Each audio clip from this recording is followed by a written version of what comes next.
অম্বুবাচীর সময় কি সত্যিই পুজো করা যায় না? এই ঘটনার আসল রহস্য কি? অম্বুবাচীর মধ্যে তো একাদশী ব্রত পড়েছে, তাহলে কি সেটা পালন করা যাবে? গঙ্গা স্নান করা যাবে? অম্বুবাচীতে ঠিক কি করবেন আর কি কি করবেন না? 2026 সালের অম্বুবাচী সম্পর্কে সমস্ত গুরুত্বপূর্ণ তথ্য আজকের এই ভিডিওতে বিস্তারিত জানব, তাই ভিডিওটি শেষ পর্যন্ত অবশ্যই দেখুন। নমস্কার, আজ আমরা আলোচনা করব 2026 সালে অম্বুবাচী কবে শুরু হচ্ছে, কখন সমাপ্ত হবে, অম্বুবাচীর সময়সূচি, এই সময় কি কি করবেন, কি কি বর্জন করবেন, অম্বুবাচীতে একাদশী ব্রত পালন করা যাবে কিনা, গঙ্গা স্নান করা যাবে কিনা, আরও নানান গুরুত্বপূর্ণ তথ্য। চলুন দেরি না করে ভিডিওটি শুরু করা যাক। প্রথমেই আলোচনা করব 2026 সালের অম্বুবাচী কবে শুরু, কখন শেষ। ভারতীয় সময় অনুযায়ী 2026 সালের 22শে জুন সোমবার রাত্রি 9:10 থেকে 26শে জুন শুক্রবার সকাল 9:33 পর্যন্ত অম্বুবাচী পালিত হবে। অম্বুবাচীর পবিত্রকাল হবে 22শে জুন সোমবার রাত্রি 9:10। অম্বুবাচীর নিবৃত্তিকাল হবে 26শে জুন শুক্রবার সকাল 9:33। বাংলাদেশের সময় অনুযায়ী 2026 সালের 22শে জুন সোমবার রাত্রি 9:40 থেকে 26শে জুন শুক্রবার সকাল 10:03 পর্যন্ত অম্বুবাচী পালিত হবে। তাই আপনারা যারা অম্বুবাচী ব্রত পালন করবেন বলে ঠিক করেছেন, তারা এই সময়ের মধ্যে এই সময় মেনেই অম্বুবাচী ব্রত পালন করবেন। এবার জানবো যে অম্বুবাচী আসলে কি। অম্বুবাচী একটি শাক্তমতীর বাৎসরিক লোকাচার। সৌরপঞ্জিকা অনুযায়ী সূর্য যখন আষাঢ় মাসে মিথুন রাশিতে প্রবেশ করে, তখন বসুন্ধরা মাতা ঋতুমতী হন বলে ধারণা করা হয়।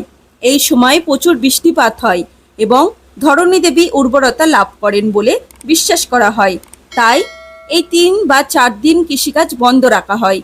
আসামের কামরূপে শ্রী শ্রী কামাখ্যা দেবীর মন্দিরে বিশেষভাবে অম্বুবাচী পালন করা হয়। সেখানে শ্রী শ্রী কামাখ্যা মাতার মহাপুজো এবং মহামেলা অনুষ্ঠিত হয়। এছাড়াও পশ্চিমবঙ্গের জলপাইগুড়ি জেলার কুমারগ্রাম থানার কামাখ্যাগুড়ি গ্রামে, নদিয়া জেলার নাকাশিপাড়া থানার নাঙ্গাল গ্রামে এবং হুগলি জেলার শেওড়াফুলি গ্রামে নিস্তারিণী মাতার মন্দিরে অম্বুবাচী মহাপুজো এবং মেলা অনুষ্ঠিত হয়ে থাকে।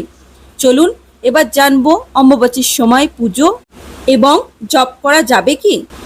অনেকেই প্রচার করেন যে এই 3 দিন বা 4 দিন পুজো, জপ, গ্রন্থ অধ্যয়ন কিংবা রান্না করা যাবে না। তবে এইসব ভগবানের নিত্য সেবার ক্ষেত্রে প্রযোজ্য নয়। ভগবানের সন্তুষ্টির জন্য আমাদের প্রতিদিন ভগবত নিদর্শনা পন্থা অনুসরণ করা উচিত। তাই এই 4 দিনও একইভাবে ভগবানের বিধিবিধানের জন্য কার্য করা উচিত। ভগবানের সেবা, পুজো, ভোগ নিবেদন, আরতি প্রভৃতি যথাযথভাবে চলবে। শ্রীধাম মায়াপুর, শ্রীধাম বৃন্দাবন, পুরীধাম সহ বিশ্বের বিভিন্ন মন্দিরে এবং কৃষ্ণ মন্দিরে ভগবানের নিত্য সেবা যথারীতি চলতে থাকবে। এবার ভক্তদের মধ্যে সবথেকে বড় প্রশ্ন হচ্ছে, অম্বুবাচীতে গঙ্গা স্নান এবং অম্বুবাচীর মধ্যেই যে একাদশী ব্রত পড়েছে, সেটি কি পালন করা যাবে? চলুন সেই সম্পর্কে জেনে নিই।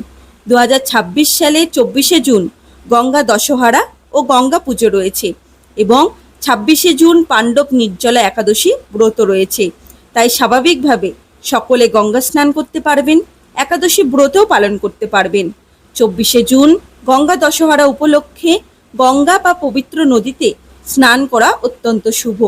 যদি গঙ্গা বা পবিত্র নদীতে স্নান করতে সমর্থন না হন, তাহলে বাড়িতে স্নানের সময় 3 বার গঙ্গা গঙ্গা গঙ্গা নাম উচ্চারণ করে স্নান করতে পারেন। 26শে জুন অবশ্যই সকলে পাণ্ডব নির্জলা একাদশী ব্রত পালন করবেন। এই বিষয়ে আমাদের চ্যানেলে শীঘ্রই ভিডিও আনা হবে। সেই ভিডিওটি দেখতে মিস যাতে না করেন, তার জন্য চ্যানেলটিকে সাবস্ক্রাইব করে পাশে থাকা বেল আইকনটি অন করে রাখবেন। চলুন এবার জেনে নেই অম্বুবাচীর সময় কি কি বর্জন করবেন। আমিষ দ্রব্য সম্পূর্ণরূপে বর্জন করবেন। মাছ, মাংস বা অন্য যে কোনো আমিষ আহার করবেন না। পবিত্র কার্য থেকে বিরত থাকুন। কৃষিকাজ, হাল চাষ, মাটি খনন ইত্যাদি করবেন না। গৃহপ্রবেশ, বিবাহ এবং অন্যান্য সংস্কার অনুষ্ঠান করা একদমই উচিত নয়। পরনিন্দা, পরচর্চা, মিথ্যা ভাষণ পরিহার করবেন। বিশেষভাবে কৃষিকাজ, মাটি খনন ও হাল চাষ অবশ্যই বর্জনীয়। এবার তাহলে জেনে নিই যে অম্বুবাচীর সময় কি কি করবেন। ভগবানকে ভোগ নিবেদন করে মহাপ্রসাদ গ্রহণ করবেন, অন্তত পক্ষে নিরামিষ আহার করবেন, কৃষ্ণপ্রসাদ গ্রহণ করবেন। এই 4 বা 5 দিন নিরামিষ আহার বা কৃষ্ণপ্রসাদ গ্রহণ করা অত্যন্ত উত্তম। আরও উত্তম হলো একাদশীর পরের দিন সহ সম্পূর্ণ সপ্তাহ নিরামিষ আহার বা কৃষ্ণপ্রসাদ গ্রহণ করা। অধিক হরিনাম জপ করবেন, 16 মালা বা তার অধিক হরিনাম জপ করার চেষ্টা করবেন। শ্রীমদ্ ভগবদ্ গীতা অধ্যয়ন করবেন।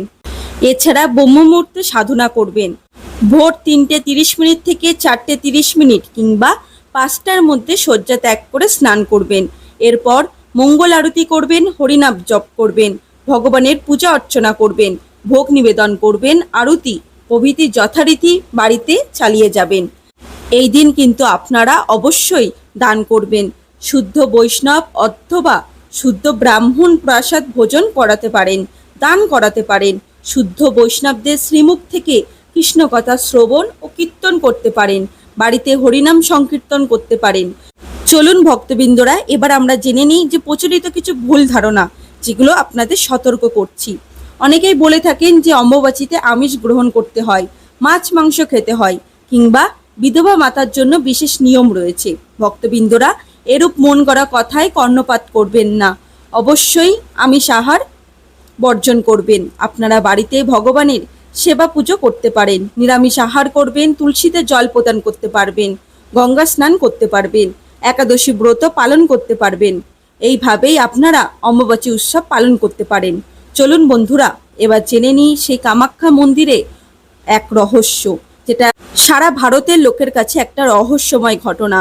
এবং কামাখ্যা মন্দিরে বিখ্যাত অম্বুবাচী মেলা, যেটা বিশ্ববিখ্যাত, সেই রহস্য আজকে আমি আপনাদের সামনে তুলে ধরব। তাই ভিডিওটি অবশ্যই শেষ পর্যন্ত মনোযোগ সহকারে দেখুন। বন্ধুরা, আপনাদের কি কোনোদিন মনে হয়েছে কেন বছরে 3 দিন বন্ধ থাকে কামাখ্যা মন্দির? কেন লাল হয়ে যায় পবিত্র ঝর্ণার জল? আর কেন এক রাজবংশকে আজীবনের জন্য অভিশাপ দিয়েছিলেন মা কামাখ্যা? এই সমস্ত রহস্যের উত্তর জানতে ভিডিওটি অবশ্যই শেষ পর্যন্ত দেখুন। গুহার আগরে পুড়ে যাওয়া এক দেবীর গল্প। আকাশ থেকে বিক্ষিপ্ত হয়েছিল তার অবশিষ্টাংশ। পৃথিবীর কোণে কোণে জন্ম নিয়েছিল সেই মহাশক্তির পবিত্র স্থান। আসামের নীলাচল পাহাড়ের শিখরে অবস্থিত কামাখ্যা মন্দির।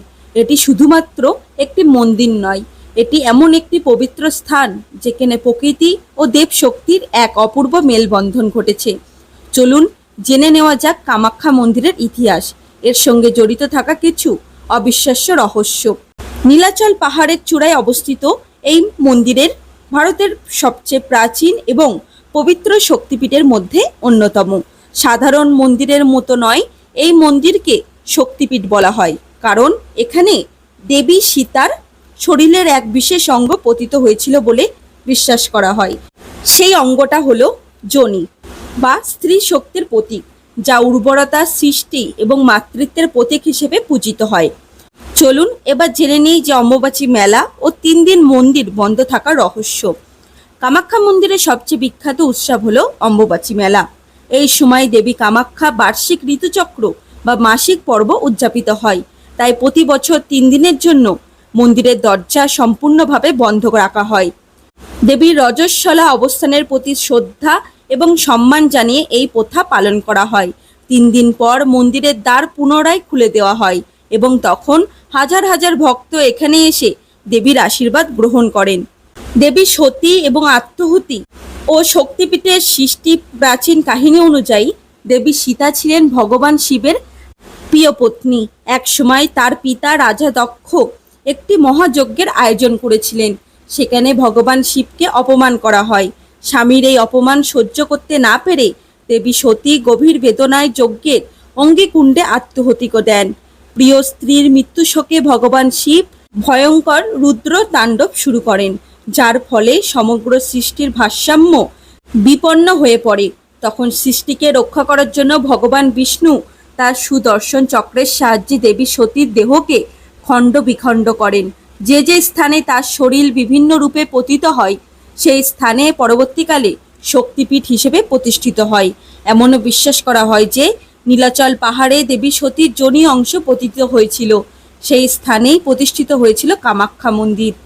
আর অম্বুবাচী মেলার সময় লাল জলের রহস্য। প্রতি বছর জুন মাসে কামাখ্যা মন্দিরে অনুষ্ঠিত হয় বিখ্যাত অম্বুবাচী মেলা। এই সময় মন্দিরের গর্ভগৃহে অবস্থিত একটি পবিত্র ঝর্ণা থেকে প্রবাহিত জলের রং 3 দিনের জন্য লাল হয়ে যায়। স্থানীয় বিশ্বাস অনুযায়ী এই লাল রং দেবী কামাখ্যার মাসিক রক্তপাতের প্রতীক। এই কারণে 3 দিন মন্দিরের দরজা বন্ধ থাকে। কিন্তু এই সম্পর্কে বিজ্ঞান কি বলছে? এই লাল জলের রহস্য নিয়ে বহু আলোচনা হয়েছে। কিছু গবেষকের মতে মাটিতে উপস্থিত লৌহ সমৃদ্ধ খনিজ পদার্থ বা অন্যান্য প্রাকৃতিক উপাদানের কারণে জলের রং লালচে হয়ে যেতে পারে। তবে এখনো পর্যন্ত এই ঘটনার সুনির্দিষ্ট বৈজ্ঞানিক ব্যাখ্যা সর্বসম্মতভাবে প্রতিষ্ঠিত হয়নি। অন্যদিকে ভক্তদের বিশ্বাস এটি দেবী কামাখ্যার এক অলৌকিক প্রকাশ, যা নারী শক্তির প্রতি শ্রদ্ধা, সম্মান এবং সৃষ্টির মহিমাকে স্মরণ করিয়ে দেয়। বন্ধুরা, আজকের ভিডিও এখানেই শেষ করছি। যদি আপনারা ভিডিওটি দেখে উপকৃত হন তাহলে ভিডিওটিতে লাইক করবেন এবং আপনার মতামত কমেন্টে জানাতে ভুলবেন না। এই ধরনের ভিডিও আরও দেখতে আমার চ্যানেলটিকে সাবস্ক্রাইব করবেন এবং পাশে থাকা বেল আইকনটি অন করে রাখবেন। দেখা হচ্ছে আবার একটি নতুন ভিডিওতে। ততদিন ভালো থাকবেন, সুস্থ থাকবেন। হরে কৃষ্ণ।